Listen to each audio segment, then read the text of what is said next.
Hey guys, it's Pastor Roland Moss, that old history guy, with another installment of Weird News and Wacky History Reports. A look behind the scenes of what was happening throughout history. Today's episode is called A Peculiarity of Presidents.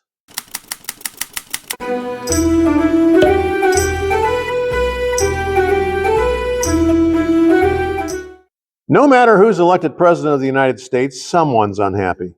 But it could be worse, much worse. Just consider these potential POTUS candidates. Vermin Love Supreme has been running for chief executive since the early 90s. He campaigns wearing a rubber boot on his head and carrying a giant toothbrush. If elected, he promises everyone a free pony, zombie apocalypse awareness, time travel research, and mandatory brushing of teeth.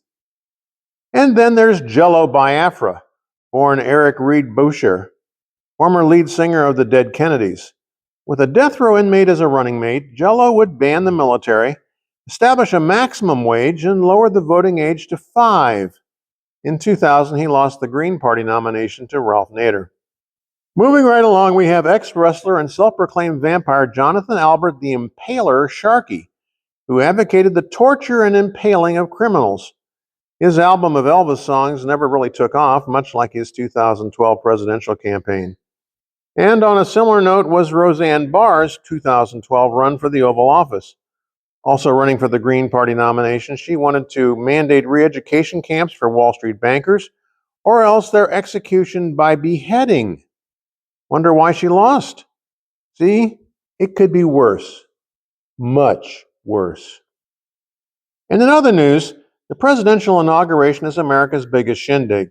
Surely such a big event must go off flawlessly. Yeah, right.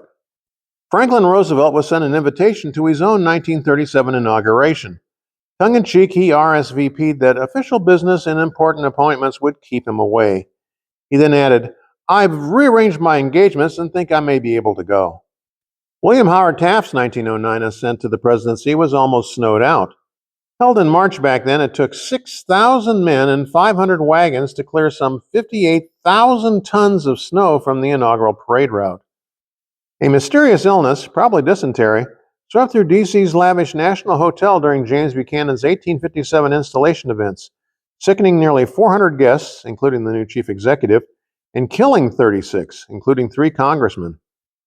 New Vice President Andrew Johnson, self-medicating after typhoid fever, showed up drunk at the 1865 inauguration and was unable to swear in the new senators. And all hell broke loose when some 20,000 guests flooded the White House after Andrew Jackson's 1829 swearing in, breaking china, woozily looting, and grinding stinky cheese into the carpets. Jackson crawled out a window to escape. America, the land of the free and the home of the wacky. Even after reaching office, things sometimes go terribly wrong. To become chief executive of the United States, one surely must have immense poise and grace to handle yourself in any situation.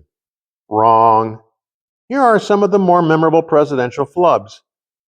FDR served hot dogs and cokes to the visiting King and Queen of England during a state visit in 1939. Not to be outdone, as 39th chief executive, Jimmy Carter kissed the Queen Mother full on the lips, a breach of etiquette so glaring that it's mentioned in her obituary. Gerald Ford once locked himself onto the White House, not to mention falling down the stairs of Air Force One. Richard Nixon, surely one of the least humorous presidents, appeared on the comedy show Rowan and Martin's Laugh-In, where he memorably said, "Sock it to me." During a 1984 microphone check, Ronald Reagan said, "My fellow Americans, I am pleased to tell you today that I've signed legislation that will outlaw Russia forever. We begin bombing in 5 minutes." The mic was live. The Russians were not amused. And in a state visit in 1992, President George H.W. Bush became violently ill, vomited in the lap of the Japanese Prime Minister who was sitting beside him, then fainted. See, it's not easy being president. And finally, some presidents even messed around with their names. Most folks are stuck with the name they're born with. However, an amazing number of American presidents have altered their monikers in some way.